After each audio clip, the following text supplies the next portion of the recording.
The Boston Celtics have 3 rookies in their 2025 draft class, and on today's show, we're going to talk about them. Celtics fans are going to get to know this rookie class that includes Hugo Gonzalez, Amari Williams, and Max Shulga. You're watching Celtics Today by Chat Sports. I am your host, Tyler Smith, and if you're excited for the Celtics rookies who might have the opportunity to get a decent bit of playing time next year, go down below and hit that thumbs up icon. Tell me which rookie you're most excited for down in the comments section as well.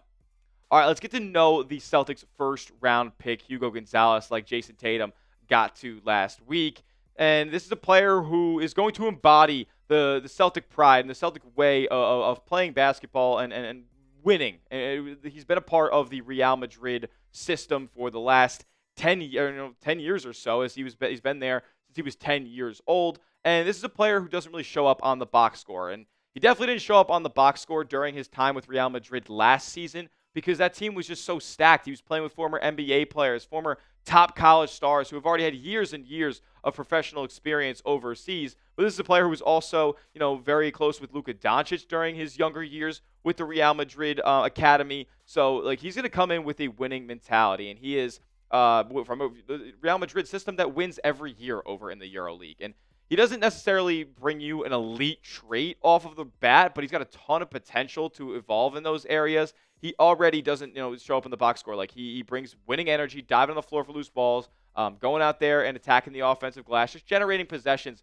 for his team and doing the little things that decide basketball games, especially in this NBA when the skill level team to team is so high that it's the plays in between, like the Alex Carusos of the world, that really decide, the Derek Whites of the world that really decide who lifts the Larry O'Brien trophy when it's all said and done. He's already got a player who's had no ego. He also turned down multiple NIL offers of in the millions of dollars to develop in a professional environment, an environment that he's been in since he was 10 years old. So this is a guy who comes in just lunch pail to work every single day. He's going to believe in what the vision is for the team moving forward and do whatever he can to contribute to that. Now, Jay King of The Athletic sat down with a teammate of Hugo Gonzalez, by the way. Hugo Gonzalez. See that H in the parentheses? This is going to be something that Celtics fans need to know and need to remember. Hugo Gonzalez. H in Spain is very, very silent. So it's going to be Hugo for the time being, hopefully for a long time as a Boston Celtic, making winning plays, a little reminiscent of Marcus Smart.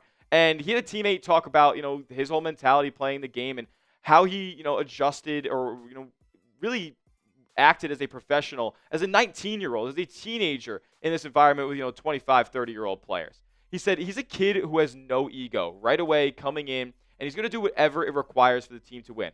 Don't take it from me. This is a guy who's playing with him, for a long time and was a standout Division I player. He says, that being said, it was important for him to, get to an organization that can allow him to really develop with no pressure to be this great player right away at 19 years old. I think the Celtics have that opportunity with this gap year coming up. He's going to be able to get thrown into the fire a little bit, but there won't be much expectation around him. He said, I think in the right scenario, and I think he has that with the Celtics, his ability to come in and just, learn and get to better and develop, I think you'll see him really, really flourish. He talked about how the fit with Boston really, really pairs up well with a player like Hugo Gonzalez. Look, man, just get him on the floor.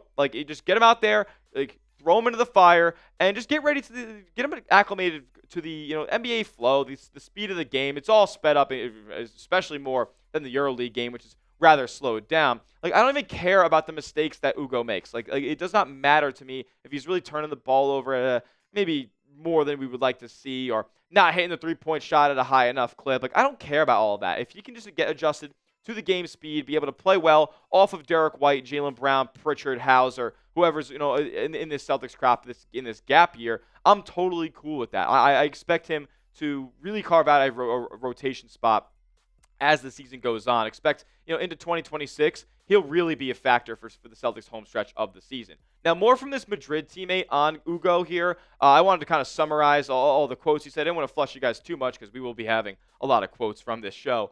He embraced, the hostile Serbian environment that they played in. Only played 6 minutes in this big-time game over there against, Red Star Belgrade or whatever the team is called. He was a +10 in 6 minutes, grabbing a bunch of boards. I think he even knocked down a three-point shot in that game as well. So just doing what he can to get that team over the hump, and they ended up winning that game. He was a +10 in 6 minutes in the first quarter, and then they never put him back in. So, like, if you really want to boil down his stats, like, the EuroLeague in their rotations is so weird, and they don't give a ton of burn to guys who are just 19 years old. He played well with a bigger role in the ACB League when things kind of got into, like, I guess, conference play for them, which was, he was playing 20 to 25 minutes a game, and he said he really, really flourished. Raythan Mays did. And he said he was really, really good in transition, but he's not a coast-to-coast player. He's a guy who is going to be running along the sideline. He'll get the pass, the up-court pass, and he'll just put one dribble, 2 dribbles down. He's at the rim and finishing because he is a decent enough athlete. Not going to jump out of the gym, but this guy can, play above the rim a little bit based on just how bad he wants it. And he also said he has the ability to guard 1s, 2s, and 3s, an incredibly versatile defender. So I'm very excited to see him and just the dog that he'll have on that side of the floor. He said he's really, really good defensively as well. So that's going to be his calling card. Defense, winning plays, and getting out in transition, making the easy things happen for this Celtics team to just get further and further, bigger leads on their opponents. And more from the teammate here, he said a raw talent. So there is stuff to work on. And he alluded to it earlier when he said this is the right position for him to be in, coming to Boston, not much expectations right away. He said he has all the attributes to be a good NBA player and to be a surprise that down the road, people look back on the pick and they're like, I had no clue he would be so good. And honestly, that's what the Celtics need at this point. The C's need players who can go under the radar, and Hugo Gonzalez is absolutely one of those guys. Not super flashy box score stats over there in the Pro League, but you got to think about the context of the situation where he's not going to have a huge role as a 19-year-old. This is a player with no ego who just wants to go out there and win basketball games. I am super, super excited for him to play a major role down the line once Jayson Tatum comes back and this team is back contending. Ugo said about getting drafted by the Celtics, being drafted by the Celtics is a dream come true, and that is the type of player that I want. I want a guy who is 100% invested in being here, knows about the winning culture, and he spoke more on how that Real Madrid experience is helping him transition to being a Boston Celtic, saying that it's the most winning franchise in the whole NBA, and it's a privilege to be a part of a franchise like this. It's more or less like what I was used to being in Real Madrid, that they're the most winning club in Europe. So like having that type of transition, similarities, and everything like that is something that's going to be easier. Playing for Real Madrid Academy since I was 10, it was almost like playing for a team that winning was a must every year for every title. They play for a bunch of different cups over in Europe, and they take them all seriously. So I'm pretty used to to team success, and it's the first and main thing for the whole season. It's nothing that I need to learn either. It's something that I already have in my DNA. So I think it's going to help a franchise like the Celtics, and I hope that it does. We just drafted the next Marcus Smart, baby. Winning plays. He's going to be out there, diving on the floor, getting out in transition, chase down blocks. Again, not a jump out the gym athlete, but neither is Derek White. I think he's going to be a Marcus Smart, Derek White hybrid. Maybe a little bit better shot selection and less of an ego than Marcus Smart may have had. Because, look, for better or for worse, we love Marcus and everything he does. But he took some wild shots down the stretch of games. I don't anticipate that with Hugo Gonzalez. So I'm very, very excited for him to be a member of the Boston Celtics and embodying everything that Smart did well, and Derek White continues to do well as well. I don't never anticipate him being a volume three-point shooter in this league, but who knows? This guy's going to improve as the years go on. He talked about playing in Summer League as well, obviously, with the way that his Real Madrid season goes, and just not a lot of time to really have a breather here in the offseason. Getting drafted into the NBA, the season's going to roll around in about 3 more months. Doesn't have a ton of time to really just sit back, relax a little bit, and embrace being in the NBA. But he said he hopes to be in there. I'm pretty excited about it. I just want to go out there and work and look out for the next steps. And we'll probably know by the time that you guys see this video if he is playing in Summer League. So I'm excited if he is. The Summer League schedule has been released. The Celtics have 4 games in Vegas before they get to tournament play in the Vegas Summer League. July 11th against the Grizzlies, and all these games are on NBA national TV, by the way. The 13th against the Knicks, July 14th against the Heat, and then a late-night game against the Lakers on July 17th. So I'm excited. Are you excited? And do you want us to go live for Summer League right here on Celtics Today? Go down below and like the video if you do. If we get 500 likes on this video, then I'll know that the C's fans, they really want to see more watch parties, even in the offseason. All right, we're going to talk about more of the Celtics draft picks here as Amari Williams. Let's talk about him. Round 2, 46th overall pick. Celtics made a draft day deal to get 2 second-round picks, trading away the 32nd overall pick to the Magic, I believe it was, and they picked up Amari Williams here in the middle of the second round. And this is a player who I think is going under the radar a little bit for a lot of people, like our own draft analyst Nick Roloff had a first-round grade, or maybe it was an early second-round grade on Amari Williams. He falls through the cracks, ends up in Boston, and I think his skill set can provide a lot for Celtics fans. One of the best passing big men in the draft class. He's an incredible rebounder on the defensive end and a incredible interior rim protector as well. Like a 7'5" wingspan on a 6'11" player. Yeah, or on a 7-foot player. I'm taking that every single day of the week. Amari Williams said this about joining the C's when the rookies got together at the YMCA. He said, it's fun being able to learn from the older guys, the vets, who's been here in quite a while, just kind of being a sponge and learning as the season goes on. So it'll be a fun year. And I think, honestly, Amari Williams is going to get a shot to produce in this league. Look, he doesn't provide a lot as a scorer. I'm not going to say he provides anything as a scorer. He's a bad free throw shooter as well. But at pick 46, you're not going to get a perfect player. You're not going to get a complete two-way player. His offensive work is going to be, lob threat and, around the rim dump offs, offensive rebound putbacks.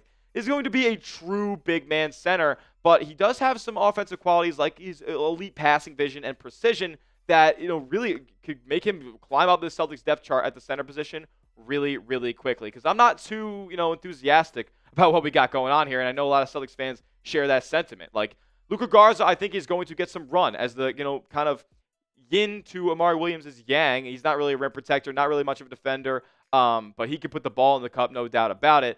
Neemias Queta and Xavier Tillman, I don't know how much faith I have in those two guys. Like, Neemias Queta's got major hands issues. He's still not an offensive threat at all. And Xavier Tillman's 6'7". So, are we going to be playing him at the center position? I don't really anticipate that, and I would really be upset if we ran a lot of lineups that looked that way.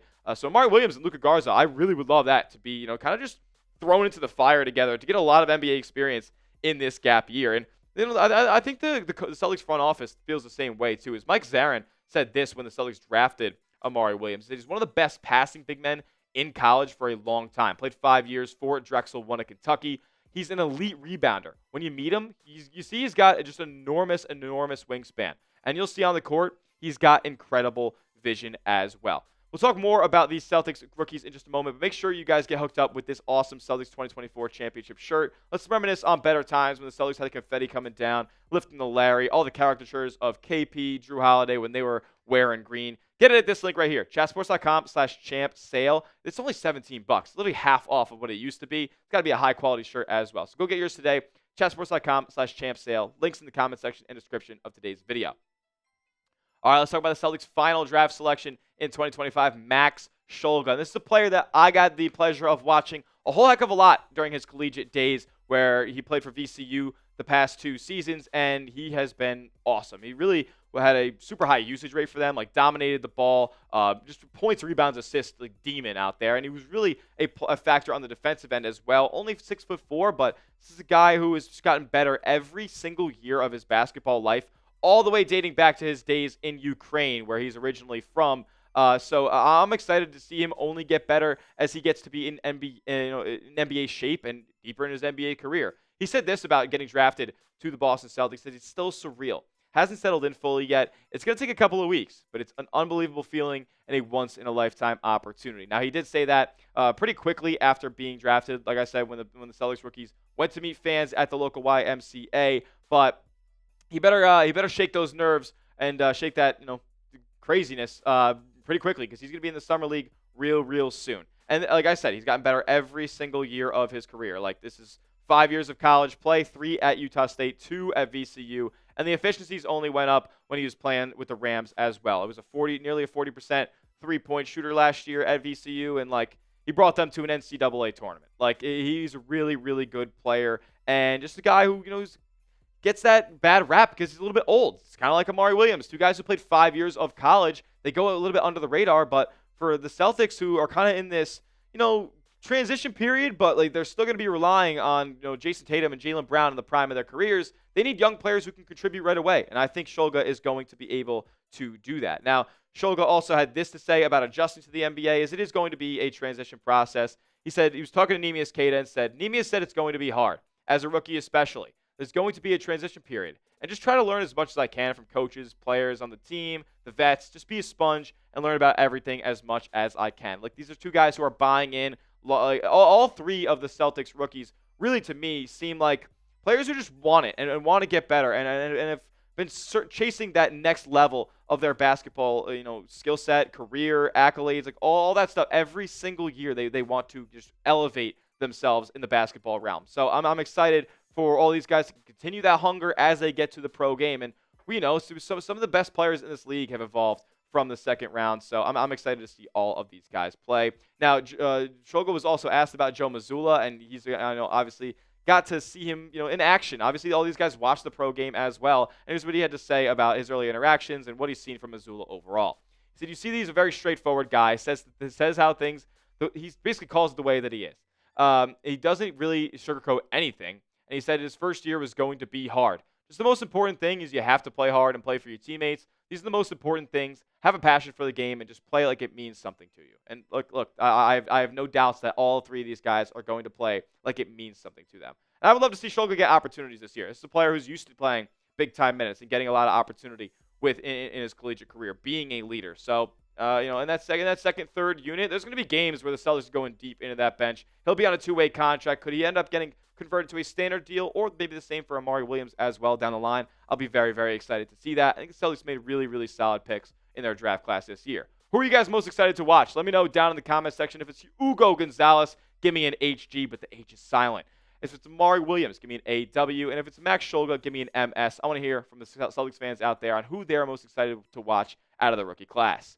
And that will do it for today's edition of Celtics Today by Chat Sports. Make sure you are subscribed to the channel because we're going to continue to push Celtics content all off season long. I know we're getting into the dog days. Things are drying up, but the Celtics content does not stop. So lock us in, hit that subscribe button. We'll see you guys all in the next one. And as always, let's go C's.